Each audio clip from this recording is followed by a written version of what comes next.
o presidente do Senado Pacheco para a votação do que for necessário, né? A gente vai seguir nessa análise, a gente está em linha com o professor de Economia da URGS e diretor do Instituto de Justiça Fiscal, Robert Iturrier Ávila, que está conosco. Professor Robert, obrigado pela sua atenção e seu tempo aqui à Rádio Bandeirantes. Boa tarde. Boa tarde, Osiris. Satisfação falar com você, com os ouvintes da Rádio Bandeirantes. Satisfação toda nossa. Professor, qual é a sua primeira análise do que se ouviu até agora? A gente teve só as linhas gerais, o pacote é muito grande, foi feito por uma equipe técnica, tem coisas que ainda vão surgir ao longo que se for traduzindo o pacote, vamos dizer assim. Olha, de forma geral eu achei positivo, tá? Embora não totalmente. Por exemplo, a questão dos supersalários é uma questão antiga, né, que os penduricários acabam majorando salários, principalmente no judiciário. A ideia é limitar isto. A questão do BPC, por exemplo, é uma questão um pouco mais sensível do ponto de vista social. Benefício de prestação continuada, né? Isto, para pessoas que, idosos, muito pobres ou então deficientes físicos de alguma forma. Ele tem aumentado muito nos últimos 2 anos, tá? De forma um pouco preocupante. Então, o governo vai fazer um pente fino, basicamente, e enrijecer um pouco as regras, o que, claro, tem algum impacto social, mas eu diria que é relevante. Né? Bom, a medida mais alardeada foi a questão do imposto de renda, né? Não sei se eu posso falar agora. Claro. O ministro Haddad disse que não tem impacto fiscal, né? Em tese, né? Mas tem, né? Pois eu tenho Antes eu queria fazer uma colocação sobre isso, né? Que é o quê, né? Tem um aspecto relevante, né? Que devido a diversas isenções que temos no país, principalmente a ganhos de capital e aplicação financeira, as pessoas muito ricas pagam pouquíssimo imposto, né? Sim. Então, quem ganha principalmente acima de 1 milhão por ano, paga muito pouco, paga uma alíquota de aproximadamente 1,5% da renda, né? Enquanto a classe média paga em torno de 15%. Então, uma das propostas é majorar isso, eu acho que 10% é muito pouco, inclusive, porque a classe média paga em torno de 15%, tá? Da renda, e seria a forma de receber esses recursos, né? Só que, de outro lado, essa isenção até 5 mil, né? Só para a gente ter uma referência, né? A gente não pode ter uma análise a partir do nosso padrão de vida, a gente tem que ter uma análise a partir da realidade brasileira. 7% da população ganha mais do que 5 mil. Né? Então ficaria, na minha opinião, eu acho muito elevado esse nível de isenção, tá certo? Porque acaba que restringe muito pouco a tributação sobre imposto de renda, e a ideia, quer dizer, o que a literatura aponta, o que diversos países fazem, é ampliar a tributação sobre renda, tá certo? De forma potencialmente até poder reduzir a tributação sobre o consumo, que acaba onerando mais classes mais baixas. E a gente tem que entender que salário mínimo não é renda, né? Tem isso, né? Pois é, o salário, não entendi que sentido você diz. Sim, porque vários ganham alguns salários mínimos abaixo desses 5 mil, né? E a gente tem o conceito de renda e as pessoas recebem salário, né? Sim. Pois é, não, né? É claro que em termos salariais, né? Essa mensuração em salário mínimo não é muito boa, né? Mas assim, 5 mil faz um corte mais ou menos, né? Dá aproximadamente, enfim, 3 salários e meio, mais ou menos, atualmente, né? Sim. Né? E é um corte razoável até. Agora, tem outras questões também que envolvem o pacote, vai ter que ter uma análise política e outras vão surgir ao longo desse processo todo. O pacote foi feito por uma equipe técnica, muito negociado dentro do governo, demorou bastante tempo, o governo acabou se desgastando, né, professor? Pois é, na minha análise também acabou que houve muito ruído, muito alardeamento, e o pacote acabou que ficou um pouco tímido, tá certo? Não houve, assim, grandes transformações. Então, mudanças pontuais, tá certo? Eu acho que a mais relevante acabou sendo essa, que vai ficar, na verdade, para 2026, né? O resto são cortes, né, que, enfim, tem algum impacto, essa questão aí da Previdência, né, também, que é a questão do salário mínimo, justamente também, né, a variação do salário mínimo limitada a 2,5%, tá certo? O que acontece? A despesa do governo federal, mais de 50% da despesa primária é despesa previdenciária, tá certo? Então, R$ 1 de aumento no salário mínimo tem um impacto de aproximadamente 300 milhões no ano, tá certo? Então, assim, é um impacto considerável. Houve um desgaste, digamos assim, né, da equipe econômica por parte dessa limitação do salário mínimo, muitas críticas, mas, assim, eu acompanho bastante as despesas públicas e mesmo com uma série de reformas, enfim, o fato é que os benefícios previdenciários têm aumentado bastante nos últimos anos, nas últimas décadas, é um crescente expressivo, né? Então isso não pode ser ignorado, tá certo? Então, se continuar aumentando o salário mínimo, não tanto, mas é um pouquinho, sempre, acaba impactando a despesa pública. Isso então, justifica a trava do mínimo, porque afeta também a aposentadoria, né? Afeta as pessoas que ganham um salário mínimo, tá certo? Dentro dos beneficiários. Os demais, eles têm a variação de acordo com o Índice Nacional de Preços, ou seja, mantém o poder de compra. Quem ganha o salário mínimo, né, se o salário mínimo aumenta, ele tem um aumento do poder de compra, que tem acontecido mais ou menos, né, salvo alguns anos, tem acontecido nas últimas décadas uma elevação real do salário mínimo. Bom, isso vai fazendo com que a despesa previdenciária fique cada vez mais significativa, porque 2/3 dos beneficiários da Previdência, né, ganham um salário mínimo, tá certo? Sim. Então, assim, 66% das pessoas aposentadas do INSS recebem um salário mínimo. Sim. Então, acaba que impacta imensamente. Agora, o governo tocou num ponto que era sensível também, que é a questão dos militares, a questão da pensão para quem é expulso, a pensão de esposa de quem é expulso e alguns salários, alguns super salários militares, corte da idade de aposentadoria, que vai mudar também. Então, é um segmento que não se mexia, o governo está mexendo, né? Sim, mas mexendo pouco na minha avaliação, né? Ou seja, na verdade, existe um espantalho no debate público, que é essa questão da previdência dos servidores públicos, mas, na verdade, nos últimos 20 anos, né, já não existe mais integralidade, paridade, uma série de reformas já foram feitas, a não ser para os militares, né? Então, eles têm aposentadoria integral, né, coisa que outros servidores públicos não têm há muitos anos. Eles têm pensão integral, né, deixam pensão integral. A contribuição previdenciária deles é menor do que o setor privado e do que dos demais servidores públicos, tá certo? Não tem idade mínima. Enfim, na verdade, eles têm diversas vantagens que é só para os militares.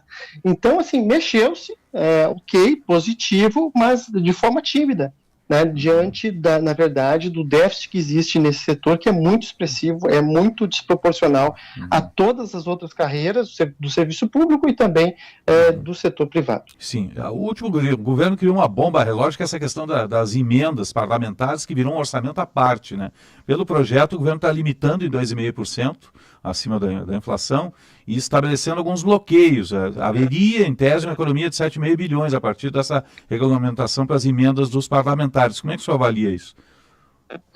Olha, na verdade, a gente vem caminhando nos últimos 10 anos, de acordo com as crises políticas que foram ocorrendo, né? O parlamento acabou abocanhando o poder, né, orçamentário que pertence ao executivo, na verdade, tá certo? Então, isso é uma anomalia, na verdade, não é? Então, os parlamentares foram ganhando cada vez mais representatividade no orçamento e, bom, além disso, né, essa variação estava indexada à variação da inflação.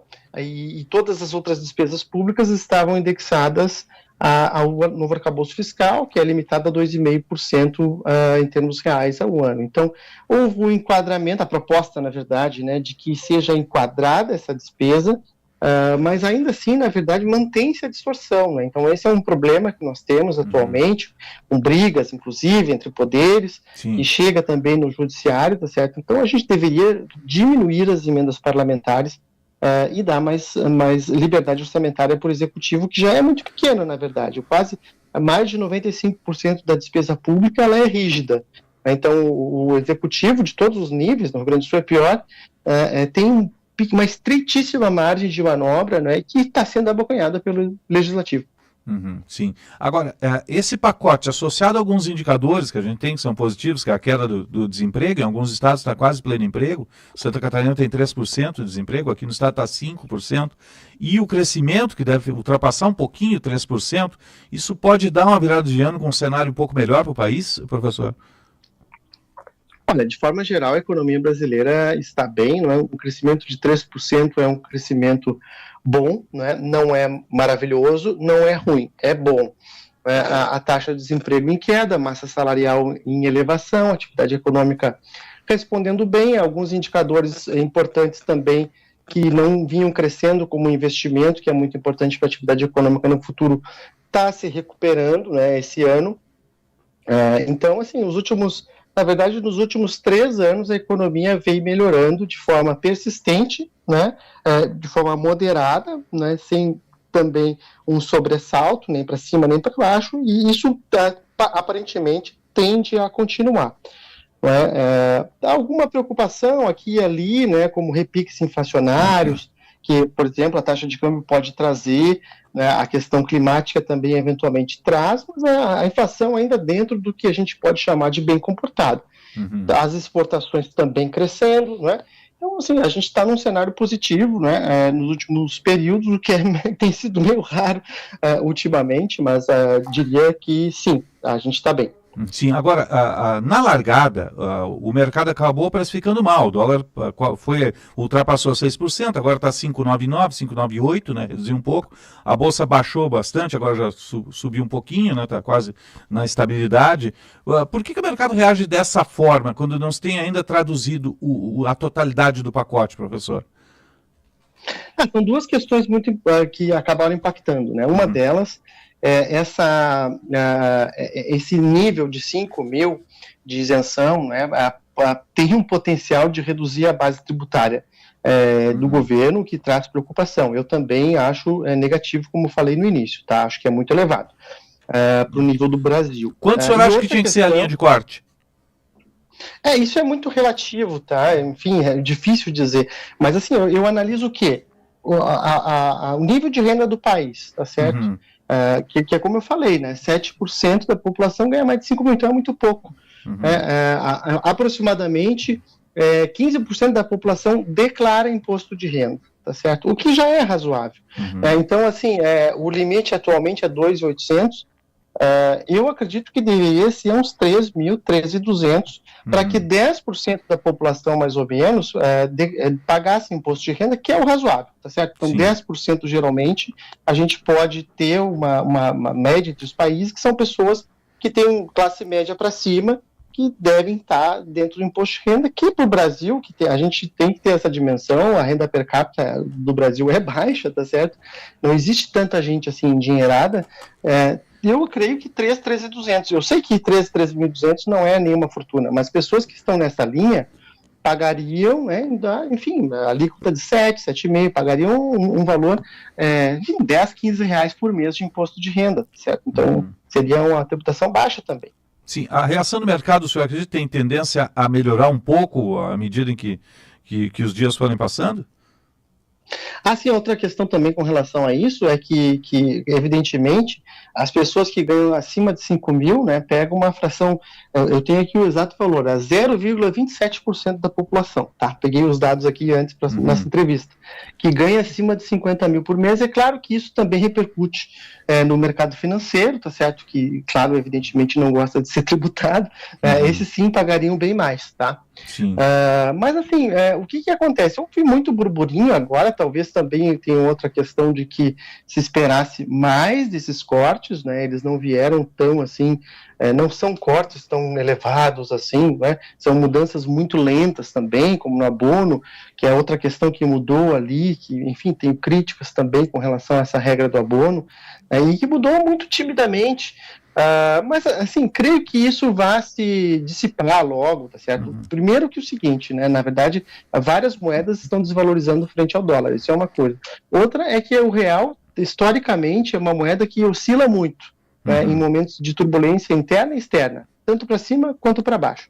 Então, creio que isso não vá muito longe, né? Essa medida dos 5 mil ficaria apenas para 2026, o que já dá uma moderação, né? Então, isso vai ser discutido ainda no parlamento. E, enfim, o ano que vem tem inflação, então já não vai ser mais esse valor, na verdade, teria que corrigir, né? Então, assim, acho que vai ser, isso tende a ficar mais ameno logo. Agora, o governo federal fez esse pacote, fez o ajuste aí, né, no caso, né, 72 bilhões. Os estados também não teriam que fazer o ajuste das suas contas, professor? Olha, a situação dos estados é um pouco mais difícil e bastante heterogênea, tá certo? No caso, por exemplo, né, o estado do Rio Grande do Sul é uma coisa, outros estados é bem diferente, né? Então, a gente tem estados que têm uma situação muito mais complicada, Rio Grande do Sul, Minas Gerais, Rio de Janeiro, principalmente. Sim, por causa da dívida, né? Exato, esse é o grande problema desses estados, principalmente, e o estado do Rio Grande do Sul em particular, né?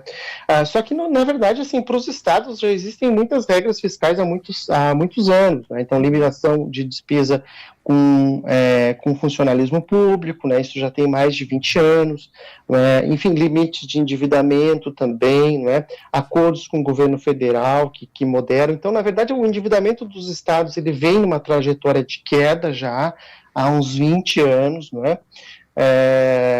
Existem questões pontuais que precisam de ajuste, enfim, tem muitas questões também. Os estados vêm perdendo receita no bolo tributário, que pós-Constituição de 88 acabou favorecendo muito municípios, os municípios então ganharam representatividade orçamentária, os estados vêm perdendo.